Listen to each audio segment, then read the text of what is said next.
insya Allah detik ini, saat ini, hari ini kita memulai membuka diri untuk bisa menerima semua ilmu Allah yang Masya Allah kalau kita bedah lengkap itu luar biasa. Nah, hari ini adalah salah satu program tematiknya dari program PPA, yaitu kelas baik sangka, the power of positive feeling.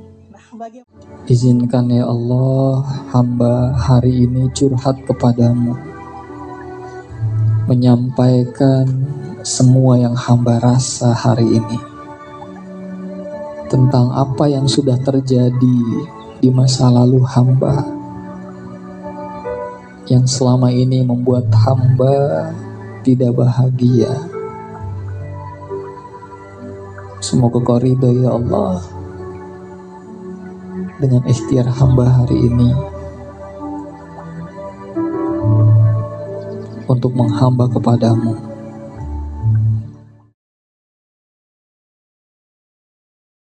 Satu Indonesia berencana mencelakai Bapak Ibu, Allahnya nggak ngizinin, bisa?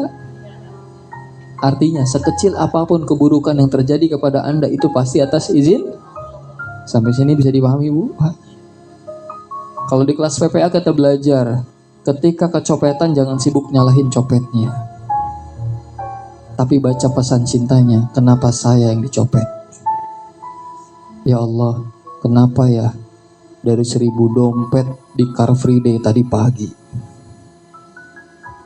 Kenapa dompet hamba yang Kau izinkan diambil sama copet itu?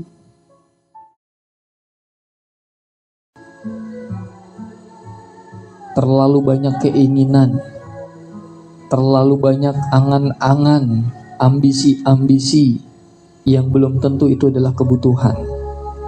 Akhirnya membuat kita sibuk mengejar apa-apa yang belum ada, tapi lupa dengan semua yang sudah diberikan oleh Allah. Sibuk ngikutin apa kata orang, kita gak pernah puas dengan apa yang sudah dicapai hari ini. Baru renovasi rumah, catnya masih baru kering, baru 2 hari selesai, tiba-tiba tetangga ngecat rumah warnanya kelihatan lebih bagus. Ya Allah, kenapa saya warnanya begini ya Allah? Hilang. Betul gak? Kejadian Bu.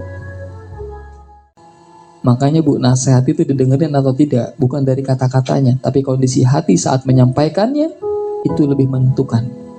Ini ada teorinya sendiri nih, namanya Heart Mastery Training. Ya, hati, kekuatan hati Bapak Ibu. Kadang hati ini tanpa Anda ucapkan bisa dirasakan. Sisi kurangnya terus, dari yang belum ada terus, dari sisi nggak enaknya terus. Ini hidupnya sulit bersyukur, jauh dari kebahagiaan dan jauh dari keberuntungan. Coba dicek, jangan-jangan kita orang-orang yang selalu melihat setengah isi, bukan setengah kosong. Maka mulai hari ini Bu, kalau kita pengen jadi orang yang bahagia, fokus kemana? Setengah isi Bu.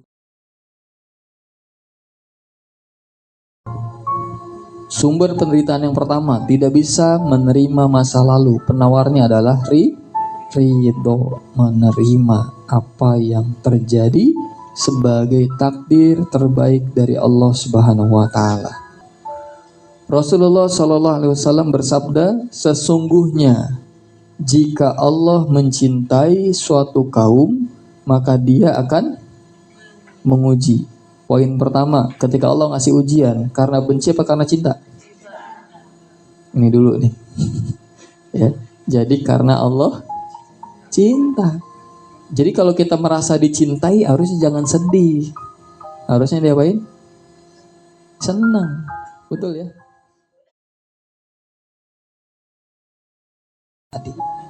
Jangan-jangan dengan Anda memulai dengan kebaikan, semuanya akan jadi baik.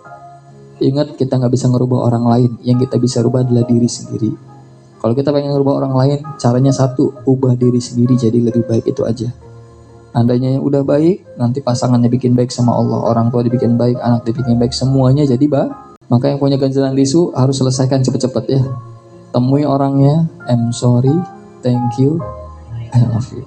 Saling memaafkan dan jangan ditunda-tunda. Mumpung masih dikasih kesempatan hidup. Ya. Siap ini? Maka penawarnya apa Mas Dedi untuk sumber penderitaan yang pertama ini, tidak bisa menerima masa lalu? Penawarnya adalah agar kita mudah memaafkan juga. Apa penawarnya? Ridho. Tidak bisa menerima apa yang ada saat ini.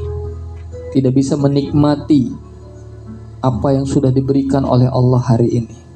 Jebakan penderitaannya ada dua juga di sini, ya. Yang pertama, fokus kepada yang belum ada. Yang kedua, sibuk cari perhatian orang. Inilah penyebab kita menderita dengan kondisi kita hari ini. Terlalu banyak keinginan, terlalu banyak angan-angan, ambisi-ambisi yang belum tentu itu adalah kebutuhan. Akhirnya membuat kita sibuk mengejar apa-apa yang belum ada, tapi lupa dengan semua yang sudah diberikan oleh Allah. Jangan sibuk menyalahkan diri orang lain. Kita pasti punya salah, dan sebaik-baiknya manusia adalah mengakui kesalahannya, bertobat dan perbaiki. Itu aja udah. Jangan berlarut-larut menyalahkan diri sendiri. Tapi barang siapa yang enggak ridho, marah terhadap ujian tersebut, maka baginya murka Allah. Bu, Pak, kadang masalah kita enggak beres-beres, bukan karena masalahnya yang enggak beres-beres, karena kitanya aja yang belum ridho. Jangan-jangan Bu, dengan Anda bilang begini tengah malam sama Allah, ya Allah, hamba ridho. Apapun ya Allah yang terjadi hari ini, hamba ridho. Terserah Engkau aja ya Allah, hamba pasrahin semuanya ya Allah. Jangan-jangan Bu, pas kita bilang gitu masalahnya beres.